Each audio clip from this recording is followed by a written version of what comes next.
মিত্ৰ শক্তিত সংঘাত আসন্ন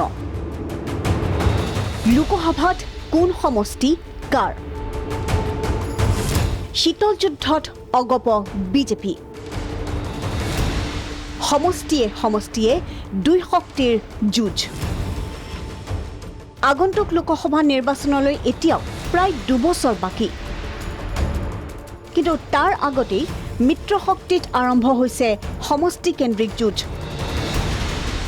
লক্ষণীয়ভাৱে পূৰ্বে মিত্ৰ শক্তিক এৰি দিয়া সমষ্টিত বিগ ব্ৰাদাৰ বিজেপিয়ে গোপনে শক্তি বৃদ্ধিৰ তৎপৰতা আৰম্ভ কৰাৰ পিছতে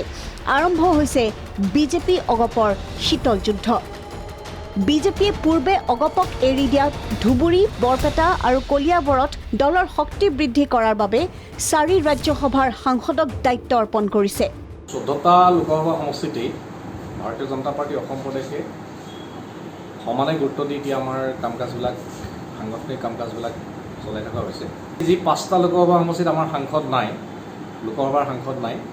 তাত আমাৰ ৰাজ্যসভাৰ সাংসদসকলক দায়িত্ব দিয়া হৈছে বিশেষকৈ কলিয়াবৰ লোকসভা সমষ্টিত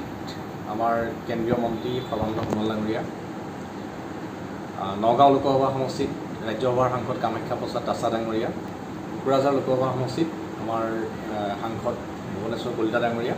ধুবুৰী বৰপেটা দুইটা পবিত্ৰ মাহিতাই দায়িত্ব পালন কৰিছে প্ৰাগ নিউজৰ এই প্ৰতিবেদন প্ৰচাৰ হোৱাৰ পিছতেই হাহাকাৰ লাগিছে মিত্ৰ শক্তিত বিশেষকৈ অসম গণ পৰিষদে সহজভাৱে লোৱা নাই বিজেপিৰ কাৰ্যক বিগ ব্ৰাদাৰক প্ৰত্যাহ্বান অগপৰ আমাৰ প্ৰস্তুতি আৰম্ভ হৈছে প্ৰতিটো বিধান পৰিষদতে আমাৰ চেণ্ট্ৰেল কমিটিৰ অবজাৰভাৰৰ উপস্থিতিত আমাৰ সাংগঠনিক সভাবিলাক অনুষ্ঠিত হৈ গৈছে আৰু ইতিমধ্যে আঞ্চলিক পৰ্যায়ত প্ৰত্যেকটো সমষ্টিৰ অন্তৰ্গত যিবিলাক পঞ্চায়ত সমিতি বা আঞ্চলিক সমিতি আছে তাতো আমাৰ সাংগঠনিক সভাসমূহ ইতিমধ্যে চলি আছে আৰু এইটো গোটেই আগন্তুক যি নিৰ্বাচনসমূহ আছে এই নিৰ্বাচনৰ প্ৰতি লক্ষ্য ৰাখি আৰু দলীয় সংগঠনৰ অধিক শক্তিশালী কৰাৰ উদ্দেশ্যে এই সভাসমূহ অনুষ্ঠিত কৰা হৈছে ইমানেই নহয় পূৰ্বতকৈ অধিক কঠোৰ হৈছে অগপ হাৰিবলৈ নহয় এইবাৰ লাগে বিজয় এই উদ্দেশ্যে এইবাৰ বিজেপিৰ দখলত থকা সমষ্টিত প্ৰতিদ্বন্দ্বিতাৰ বাবেও বদ্ধপৰিকৰ আঞ্চলিক দলটো বিজেপিৰ দখলত থকা কোন সমষ্টি টাৰ্গেট অগপৰ তাৰো ইংগিত দিলে দলৰ জ্যেষ্ঠ নেতা মনোজ শইকীয়াই বৰপেটা কলিয়াবৰ আৰু ধুবুৰী এই 3টা লোকসভা আমি প্ৰতিদ্বন্দ্বিতা কৰিছিলোঁ আৰু আমি হয়তো সমষ্টিত হয়তো কিছু সালসলনি হোৱাৰ প্ৰয়োজন থাকিব কিন্তু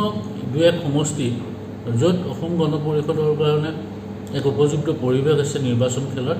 এনেধৰণৰ সমষ্টি নিশ্চয় অসম গণ পৰিষদৰ বিবেচনাত আছে বিশেষকৈ কেইটামান সমষ্টিত আমাৰ পূৰ্বতে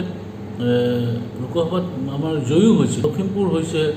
ডিব্ৰুগড়ত হৈছে তেজপুৰত হৈছে নগাঁৱত হৈছে মঙলদৈত হৈছে গুৱাহাটীত হৈছে এইবোৰ সমষ্টিত আগতে অসম গণ পৰিষদ দলে জয়লাভ কৰিছে লোকসভাত বিজেপিৰ আগ্ৰাসী নীতিয়ে অগপৰ লগতে শংকিত কৰি তুলিছে বিপিএফ ইউপিপিএলকো মুঠতে যদিহে উভয় শিবিৰত এই কাৰ্য অব্যাহত থাকে তেন্তে আগন্তুক সময়ত মিত্ৰ শক্তিত ৰাজনৈতিক বিস্ফোৰণ হোৱাৰ সম্ভাৱনাও নুই কৰিব নোৱাৰি ৰমেন কলিতাৰ ৰিপৰ্ট প্ৰাগ নিউজ